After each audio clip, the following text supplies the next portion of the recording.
fitnah. Yang kita adalah orang yang minim dengan ilmu. Kita minim dengan ilmu. Sehingga dengan minimnya kita dengan ilmu, pembicaraan yang kita bicarakan di zaman fitnah, yang fitnah itu tadinya misalnya cuma 1 jengkal, karena kita berbicara bisa-bisa berubah menjadi 10 jengkal.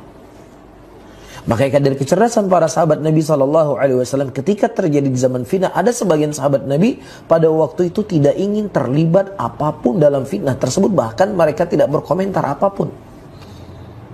Ketika Ali bin Abi Thalib radhiyallahu taala anhu menjadi khalifah, ya, dan kemudian terjadi sedikit perselisihan dengan Aisyah radhiyallahu taala anha, ada sebagian sahabat Nabi SAW pada waktu itu tidak mau terlibat apapun.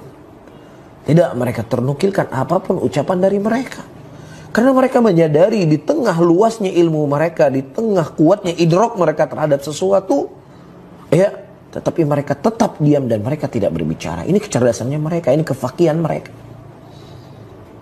Ya, yang kedua, teman-teman semuanya, terkadang di zaman fitnah ketika kita banyak berbicara, ya, akan menghilangkan amalan-amalan kita. Akan menghancurkan apa yang telah kita bangun.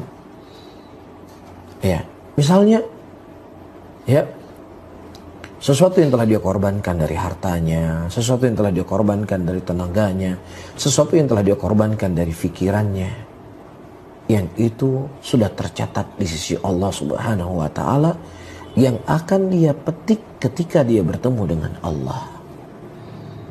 Ya, akan membuat dia bahagia, akan membuat dia senang dengan amalan yang dia lakukan tadi.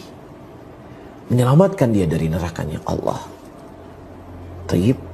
Tetapi ketika terjadi fitnah, ya, dan kemudian dia tidak bisa mengontrol apa yang dia ucapkan, dia tidak bisa mengontrol apa yang dia bicarakan,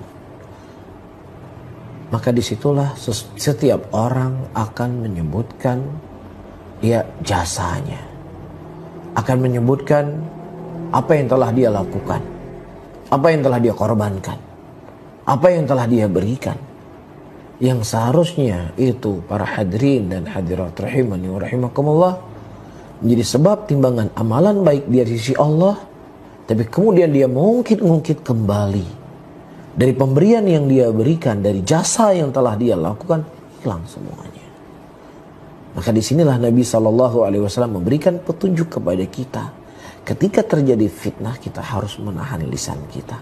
Karena kita manusia yang lemah ilmu. Kita manusia yang sedikit. Kita manusia yang rentan dengan keimanan kita. Ya, pasti terkadang kita akan mengungkap hal-hal yang demikian yang akan bisa memberikan mudarat dari apa yang telah kita lakukan. Maka di sini butuh kejelian seseorang ketika dia berbicara.